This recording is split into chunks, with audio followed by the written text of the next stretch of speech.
Damit herzlich willkommen zu Game Nummer 2 zwischen Aris und Bongs. Wir haben bei Aris folgende Schiffausstellung: eine Bungo, Doppel, Moskwa, Minotaur, Napoli, Harugumo, Delny, Daring und Ragnar. Auf der anderen Seite haben wir Vermont, DM, Doppel, Moskwa, Svea, Harugumo, Chabarovsk, Marceau und Ragnar.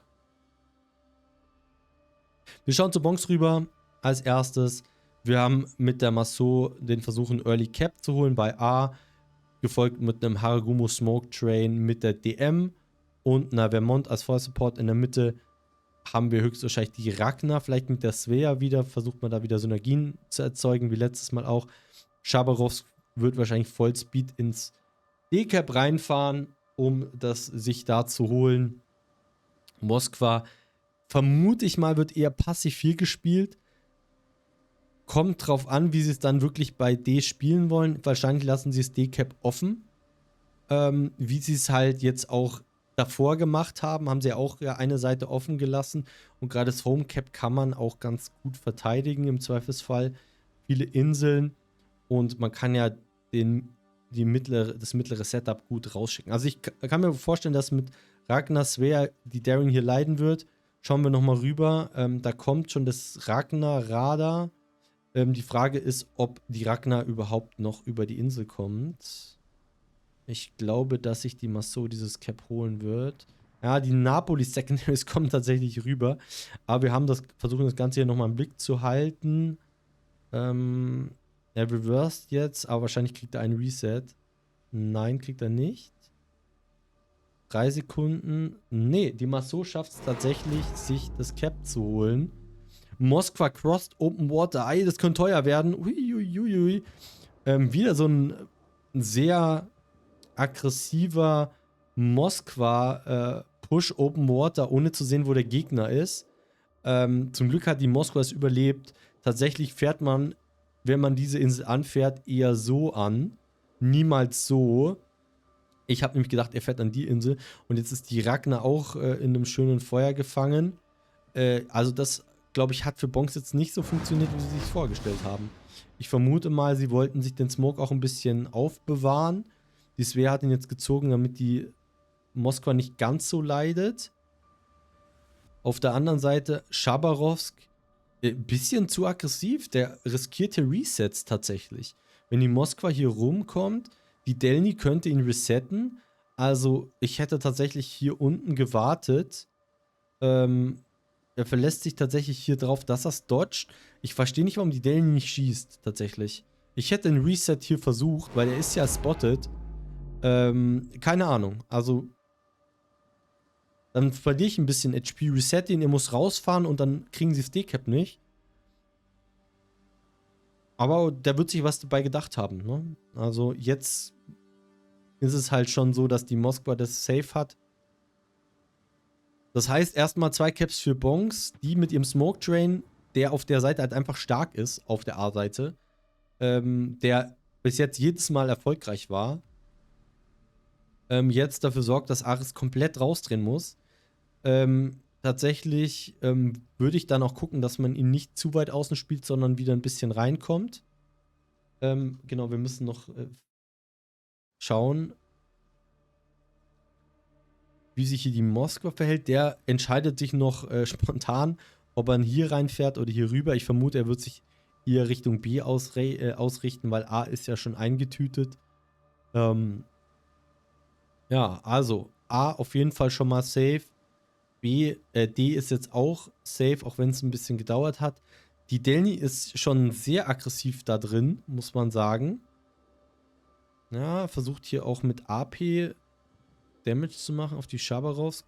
Damage-technisch ist die Chabarovsk, glaube ich, im Vorteil. Ja, es ist halt interessant, dass er jetzt den Gunfight pickt. Den hätte er vorher auch schon picken können. Der hätte auch die Moskwa und die Svea noch nicht helfen können. Ja, interessant. Aber Aris macht jetzt hier Druck auf der anderen Seite. Bei D. Sie werden höchstwahrscheinlich versuchen, diese Moskwa rauszukriegen. Und hier müsste man natürlich mit der Moskwa auch aufpassen, dass man nicht zu weit reversed. Die Torps von der Daring sind auch relativ unangenehm. Die kommen gut auf die Ragnar. Aber der hat genau die Lücke hier.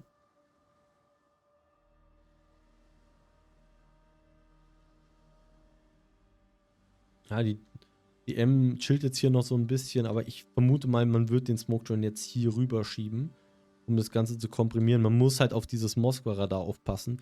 Das kann einem ein böses Bein stellen hier. Gerade die Haragumo muss da ein bisschen aufpassen, aber jetzt wird hier die Moskwa auch gefarmt. Und zwar kräftig, deftig. Von der Minotaur, vom Minotaur Smoke Train. Bungo schiebt jetzt auch mit raus. Also sie werden wahrscheinlich diese Moskwa hier killen. Deswegen hat es mich halt gewundert, dass die Moskwa hier vorfährt und nicht hier stehen bleibt, weil sie spielen halt nicht aktiv für dieses D-Cap. Und es war ja klar, wenn Ares hier Druck aufbaut, dass die Moskwa das erste Opfer ist. Also das Moskwa-Positioning ist tatsächlich bei Bonks nicht so stabil, würde ich sagen. Auch im vorigen Game. Da wurden ein paar Moves gemacht. So, Chabarov versucht auf der Flanke ein bisschen die Bungo unter Druck zu setzen. Aber man sieht jetzt schon hier, Fokus-Target ist diese Moskwa. Und das scheint auch ganz gut zu funktionieren. Aber tatsächlich ist die Chabarovs in der Flanke relativ unangenehm, weil sie die Haragumo jetzt spottet. Die Delny sorgt jetzt hier für den nötigen Spot.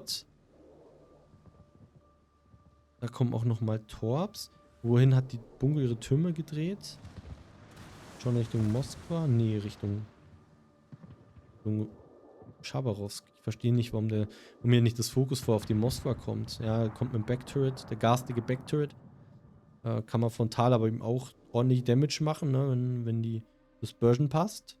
Ja, gut rausbeschleunigt, muss man auch sagen, ja. Jetzt ist er weit zurückgefahren, hat jetzt von der Moskwa ein bisschen Druck bekommen, aber jetzt ist das, was halt hier jetzt passiert, jetzt kommt der Gegendruck von Bonks. Da müsste man auch gucken, dass man seine Ragnar vielleicht in eine Position bekommt mit der Napoli, dass man hier einen Moskwa-Radar nutzen kann und den Smoke Train killen kann. Weil man muss ja irgendwann mal auch schauen, dass man das hier gegenpusht. Ja, genau. Und das ist jetzt das, wo es interessant wird. Ich versuche mal den Rest hier noch mit einzufangen, damit man hier sieht, was mit der Moskwa unten passiert.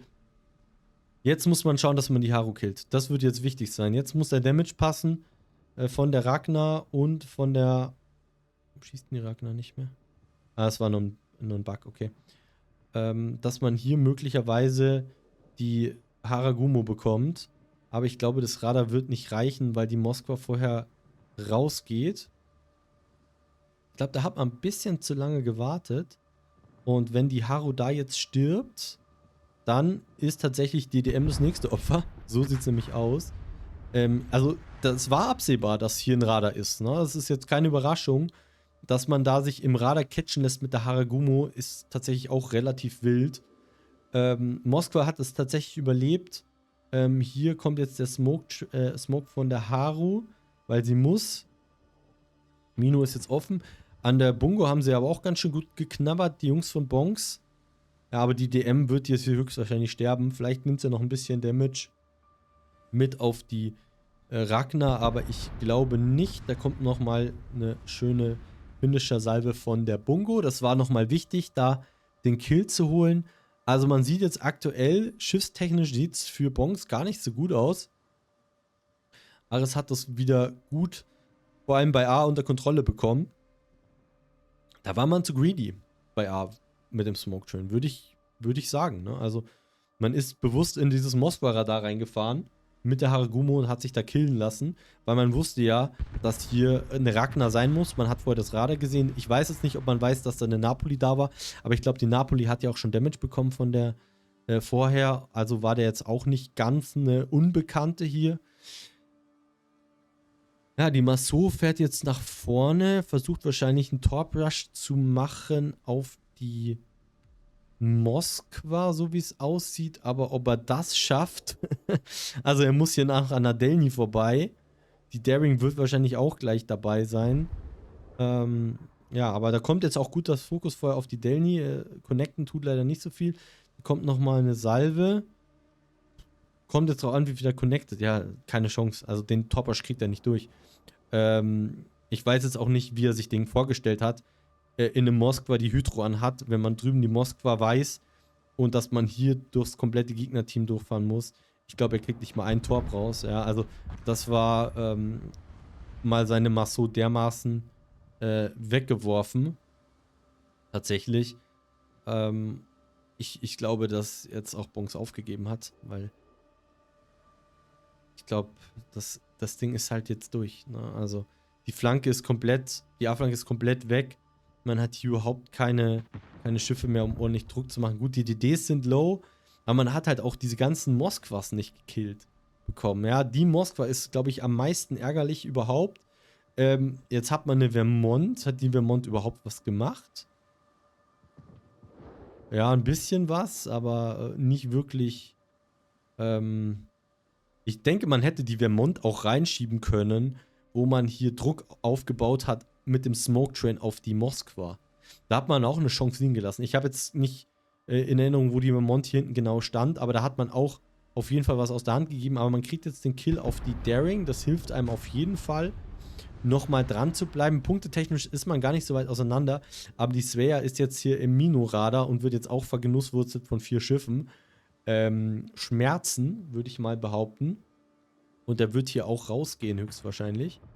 Weil ist ja auch im Spotting jetzt von der Mino drin.